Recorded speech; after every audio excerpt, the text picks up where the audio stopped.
अस्सलाम वालेकुम वरहमतुल्लाहि वबरकातुहू। गुलाम मुर्तज़ा भाई ने बर्टन से पूछा है कि जब हम जमात के साथ नमाज पढ़ने के लिए शामिल होते हैं तो सना पढ़ने की क्या सूरत होगी, कब तक हम सना पढ़ सकते हैं और कब नहीं पढ़ सकते।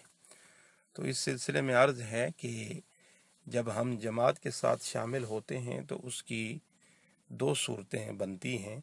एक ये कि पहली रकत से शामिल हो गए, दूसरा ये कि कोई रकत मिस करके हम शामिल हुए।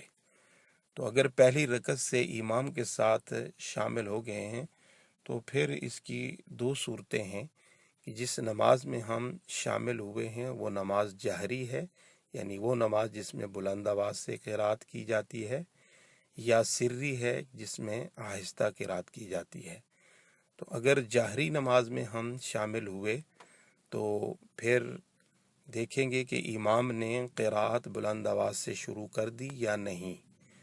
तो इमाम ने अगर क़िराअत शुरू नहीं की और ये मुक्तदी शामिल हो गया तो जब तक क़िराअत इमाम ने शुरू नहीं की उस वक्त तक ये सना पढ़ सकता है।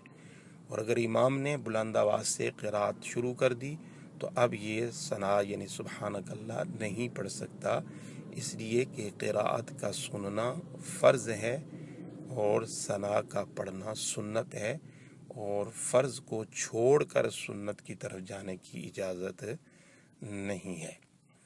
और अगर वो सिर्री नमाज है यानी ज़ोहर या असर की है और ये पहली रकत में शामिल हो गया तो अब ये जब भी शामिल हुआ है सना पढ़ सकता है।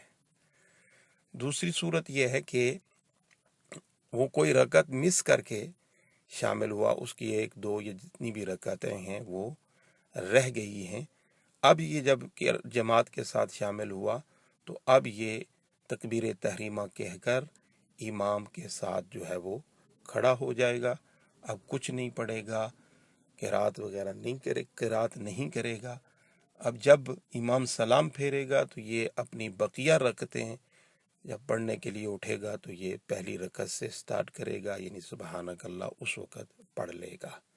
तो ये मसले की वजाहत है। अल्लाह रब्बुल इज़्ज़त दीन मतीन को सही समझने समझाने उस पर अमल करने की तौफीक नसीब फरमाए। आमीन।